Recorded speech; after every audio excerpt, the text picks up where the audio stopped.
اعوذ باللہ من الشیطان الرجیم بسم اللہ الرحمن الرحیم یا زکریا انا نبشرک بغلام اسمہ احمد لم نجعل لہ من قبل سمیا صدق اللہ العظیم۔ سامعین و ناظرین السلام علیکم ورحمۃ اللہ وبرکاتہ۔ قصص الانبیاء سے آج ہم آپ کے سامنے حضرت یحییٰ علیہ السلام کا قصہ پیش کرنے کی سعادت حاصل کر رہے ہیں۔ حضرت یحییٰ علیہ السلام حضرت زکریا علیہ السلام کے صاحبزادے ہیں، وقت کے نبی ہیں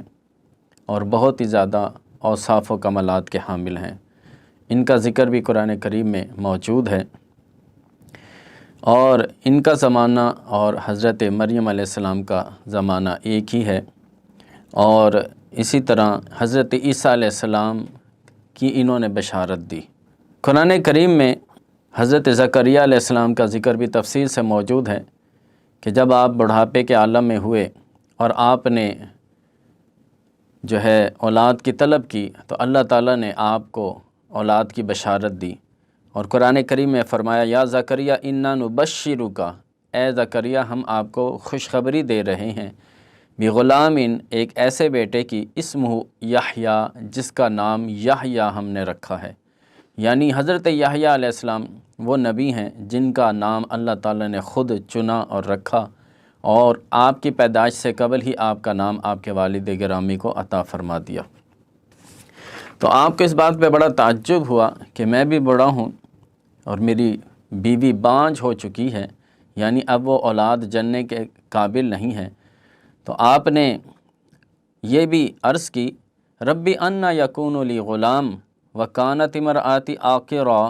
کہ یا اللہ میرے ہاں اولاد کیسے ہو سکتی ہے حالانکہ میری بیوی بانجھ ہو چکی ہے، وقد بلغت من الکبر عتیہ، اور میں خود بھی بڑھاپے کے عالم میں پہنچ چکا ہوں۔ تو اللہ تعالیٰ نے فرمایا کہ اللہ تعالیٰ کے لیے کوئی کام کرنا مشکل نہیں ہے، وہ ان اللہ علی کل شیء قدیر ہے۔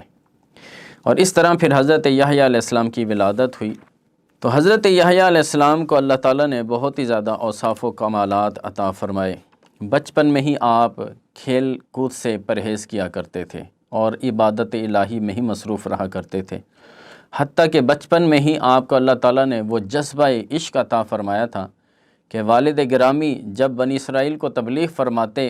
اور گریہ زاری کی تلقین کرتے کہ اللہ کے حضور انسان کو گڑگڑانا چاہیے، رونا چاہیے، آہوزاری کرنا چاہیے، گریہ زاری کرنا چاہیے، اپنے گناہوں کی بخشش کے لیے دعا کرتے رہنا چاہیے،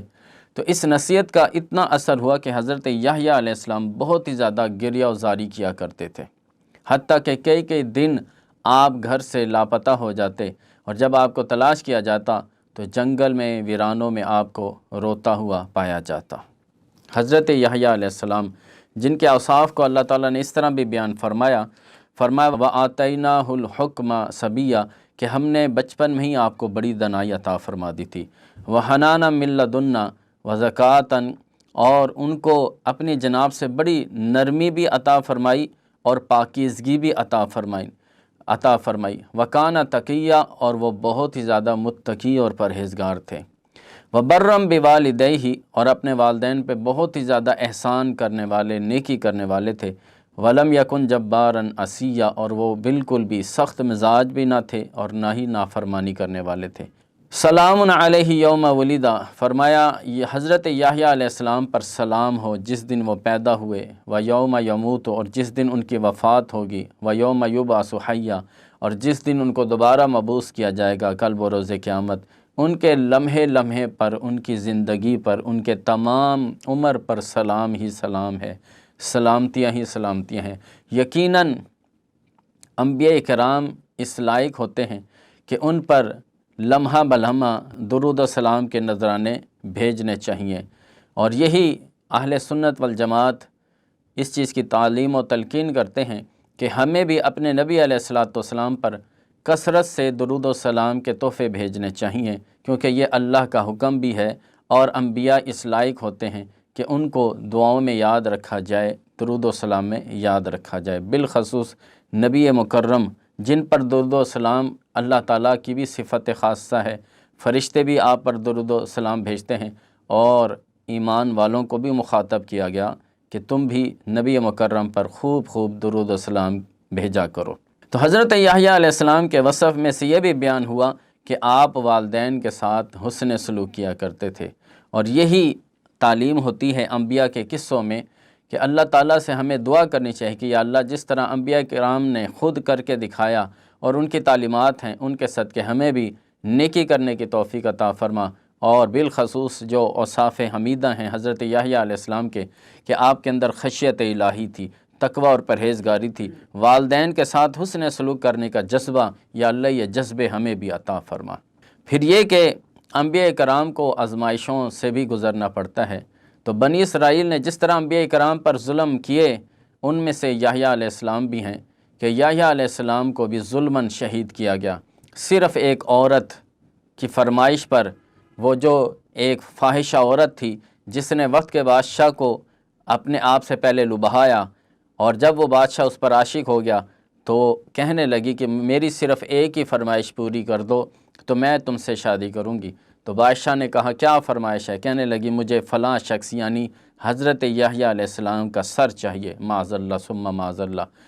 تو اس وقت کے بادشاہ نے ظلم کیا اور حضرت یحییٰ علیہ السلام کا سر مبارک کاٹ کر اس طائفہ کو، اس فاحشہ عورت کو پیش کیا۔ اللہ تبارک و تعالی بنی اسرائیل کے ظلم و استبداد جو وہ انبیاء کے ساتھ کیا کرتے تھے، ان کی سائے سے بھی، ان کی سوچ سے بھی ہمیں محفوظ فرمائے،